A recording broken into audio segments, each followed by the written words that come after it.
Java Virtual Machine. Java Virtual Machine, ഷോർട്ടായിട്ട് നമുക്ക് JVM എന്ന് വിളിക്കാം. JVM is an abstract machine.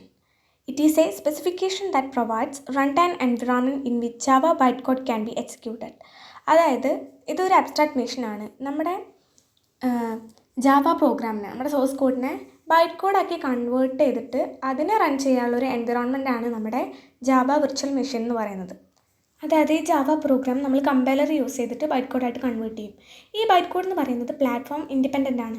അതായത് ഏത് പ്ലാറ്റ്ഫോമിലാണെങ്കിലും ഇൻഡിപെൻഡൻ്റ് ആയിട്ട് അതിനെ റൺ ചെയ്യാൻ പറ്റും. വിൻഡോസിലായിക്കോട്ടെ, ലിനക്സിനായിക്കോട്ടെ, ഇപ്പോൾ ആപ്പിളിൻ്റെ മാക്ക് ആയിക്കോട്ടെ, എല്ലാത്തിലും അതിന് ഇൻഡിപെൻഡൻ്റ് ആയിട്ട് റൺ ചെയ്യാൻ പറ്റും. പക്ഷെ നോക്കിയാൽ നമുക്കറിയാം JVM ഈസ് പ്ലാറ്റ്ഫോം ഡിപ്പെൻഡൻറ്റ്. അതായത് പക്ഷേ JVM എന്ന് പറയുന്നത് പ്ലാറ്റ്ഫോം ഡിപ്പെൻഡൻ്റ് ആണ്. അത് വിൻഡോസിന് ഒരു JVM ഉണ്ടായിരിക്കും, അതുപോലെ തന്നെ ലിനക്സിന് ഒരു ടൈപ്പ് JVM, അതുപോലെ മാക്കിനൊരു ടൈപ്പ് JVM, അങ്ങനെ ആയിരിക്കും. ഇപ്പോൾ ഒരു റിയൽ ടൈം എക്സാമ്പിളായിട്ട് പറയുകയാണെങ്കിൽ MP3. ഈ MP3 നമ്മളൊരു മ്യൂസിക് ഇപ്പോൾ 1997 അതുപോലെ തന്നെ 2020 ഒരു മ്യൂസിക് ആയിക്കോട്ടെ, അത് നമുക്ക് ഏതിൽ വേണമെങ്കിലും, വിൻഡോസിലായിക്കോട്ടെ, ലിനക്സ് ആയിക്കോട്ടെ, ആപ്പിളിൻ്റെ മാക്ക് ആയിക്കോട്ടെ, ഏതിലാണെങ്കിലും നമുക്ക് പ്ലാറ്റ്ഫോം ഇൻഡിപെൻഡൻ്റ്ലി വർക്ക് ചെയ്യാൻ പറ്റും, റൺ ചെയ്യാൻ പറ്റും. പക്ഷേ MP3 പ്ലെയർ എടുക്കുകയാണെങ്കിൽ വിൻഡോസിന് MP3 പ്ലെയർ ഉണ്ടായിരിക്കും, അതുപോലെ ലിനക്സിന് ഒരു ഡിഫറെൻറ്റ് MP3 പ്ലെയർ ഉണ്ടായിരിക്കും, മാക്കിനും ഡിഫറെൻറ്റ് MP3 പ്ലെയർ ഉണ്ടാവും.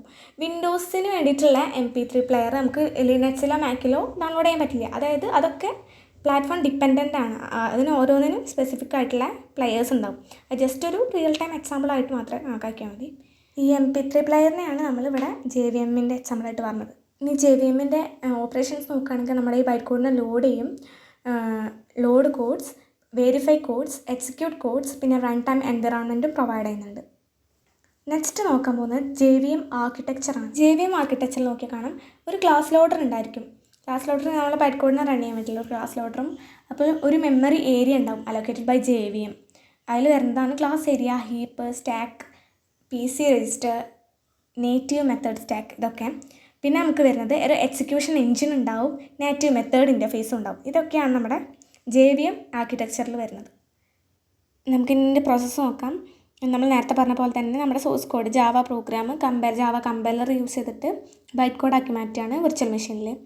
ഇനി ഈ വിർച്വൽ മെഷീനിലുള്ള ഈ ബൈറ്റ് കോഡ് ജാവ ഇൻ്റർപ്രറ്റർ വഴി മെഷീൻ കോഡാക്കി മാറ്റും റിയൽ മെഷീൻ. അപ്പോൾ ഒരു ജാവ പ്രോഗ്രാമിനെ മെഷീൻ കോഡാക്കി കൺവേർട്ട് ചെയ്യാനുള്ള പ്രോസസ്സാണ് ഇപ്പോൾ പറഞ്ഞത്. നോക്കി ജാവ വിർച്വൽ മെഷീൻ എന്ന് പറയുന്നത്, JVM എന്ന് പറയുന്നത് ഒരു അബ്സ്ട്രാക്ട് മെഷീനാണ്. അത് നമ്മളെ ബൈറ്റ് കോഡിനെ റൺ ചെയ്യാൻ വേണ്ടിയിട്ടുള്ളൊരു എൻവിറോൺമെൻറ്റാണ് JVM എന്ന് പറയുന്നത്. കോഡിനെ ലോഡ് ചെയ്യും, വെരിഫൈ ചെയ്യും, എക്സിക്യൂട്ട് ചെയ്യും, പിന്നെ എൻവിറോൺമെൻറ്റ് പ്രൊവൈഡ് ചെയ്യും, റൺ ടൈം എൻവിറോൺമെൻറ്റ് പ്രൊവൈഡ് ചെയ്യും. പിന്നെ ജാവയുടെ ആർക്കിടെക്ചർ നോക്കി അതിൻ്റെ പ്രോസസ്സ് നോക്കി. പ്രോസസ്സ് എന്ന് പറയുന്നത് ഈ സോഴ്സ് കോഡിനെ നമ്മൾ കമ്പൈലർ വെച്ച് ബൈറ്റ് കോഡാക്കും, ബൈറ്റ് കോഡ് പിന്നെ ജാവ ഇൻ്റർപ്രറ്റർ വഴി മെഷീൻ കോഡാക്കും. Thanks for watching.